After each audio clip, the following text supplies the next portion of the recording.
Hi everyone, Gabi from Aussie Theatre here, and today I'm chatting to Bernadette Robinson about her upcoming show and album launch, Songs for Bernadette. She'll be performing that live from Memo Music Hall this Sunday night.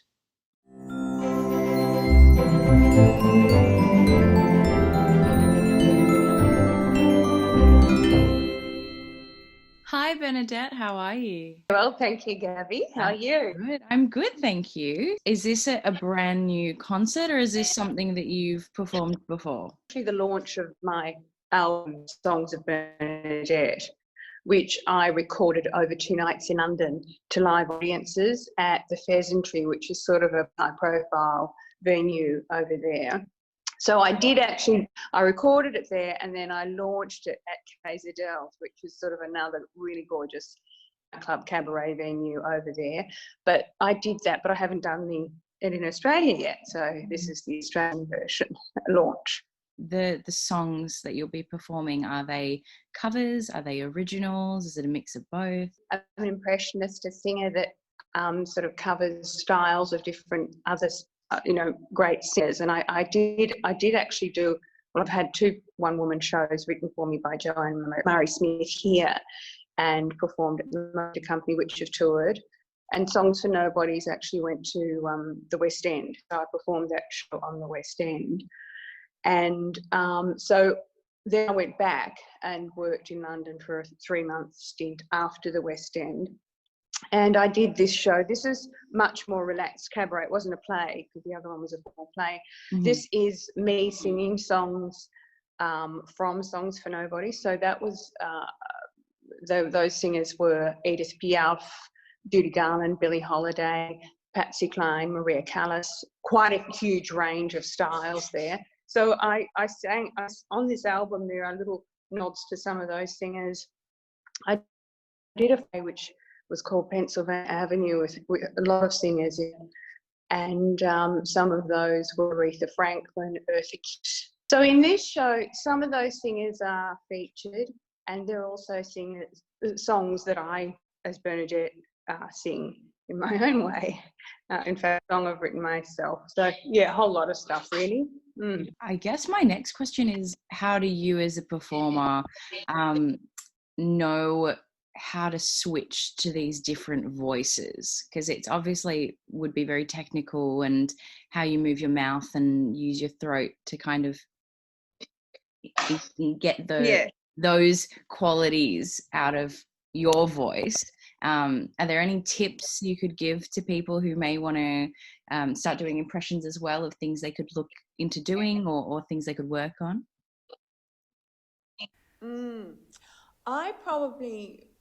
I think you first have to have a voice, really, because it's almost, a solid foundation is to have a really good voice.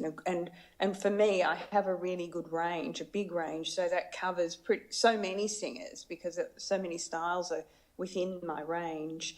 And I did study classical singing and opera at the Victorian College of the Arts, so I have that sort of technique as a basis, and all the classical, the high notes. I think you've got to have a really good ear as well, because you've got to pick up the nuances, whatever quality the particular singer you're thinking about.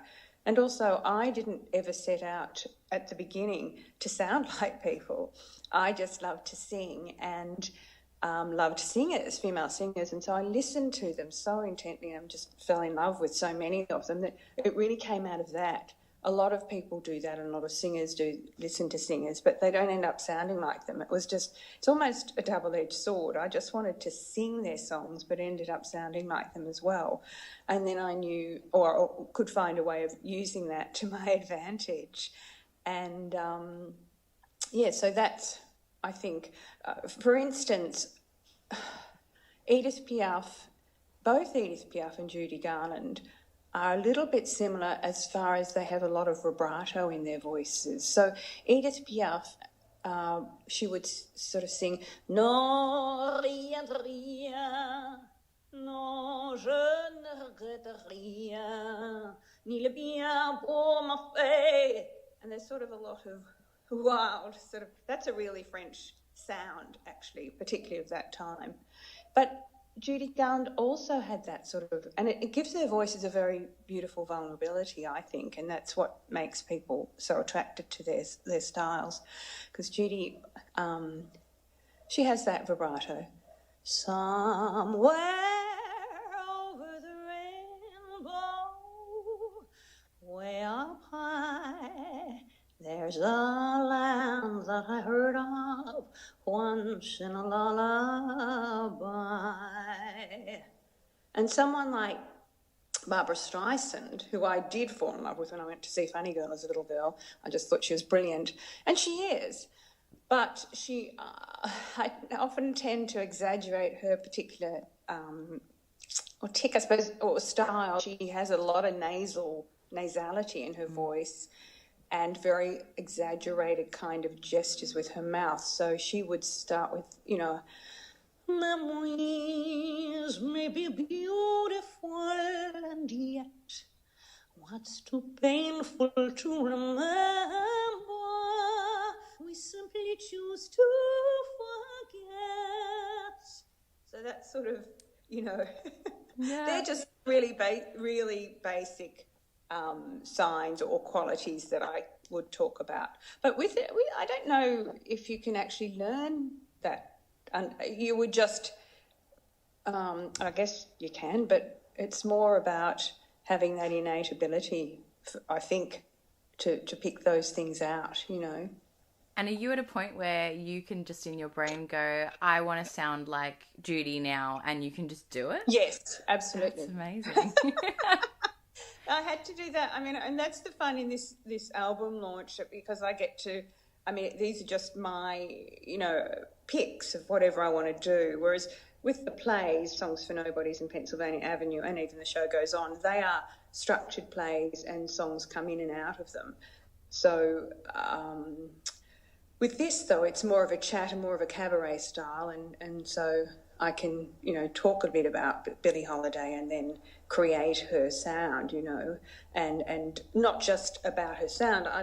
Because the songs were important to me and their history, and so I talk a bit about that as well. But I also sing songs that I like singing, that not to actually sound like a particular person. So it gives, for me, it's great because I get to do whatever I like, and it's a really, I think it's rewarding for me, so hopefully for the audience as well. Do you have a favourite song that's on the album that you'll be performing? I have a couple. I think there is the singer Jane Siberry, the Canadian singer-songwriter, and I think her lyrics are just so heartbreakingly beautiful and true and honest. And I sing Love Is Everything on the album, and I will be performing that in the concert. And I think that's it's a special one. Also, I'm doing One Perfect Day, which was a Melbourne song, an Australian song written by Roger Hart from the Little Heroes, and it was a big hit for them way back in the 80s.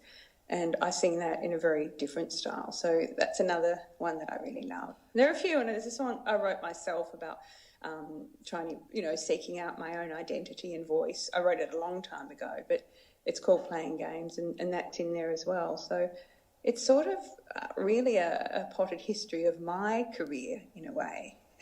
It's almost like a little glimpse into your head for Yes. those couple hours. It is. Yeah. Oh, that's wonderful. Thank you so much for the chat today. My and all the pleasure. best with the concert on Sunday. Thank you so much.